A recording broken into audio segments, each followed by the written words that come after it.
কি হয়েছে আমাকে বল, মাকে বল, তোর এরকম অবস্থা হলো কি করে?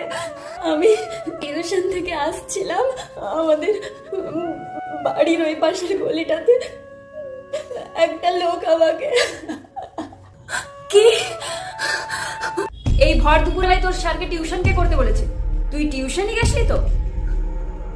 আচ্ছা, রাস্তায় এত মেয়ে থাকতে কেন তোর সাথে এটা করলে বলতো? তুই কি করেছিস?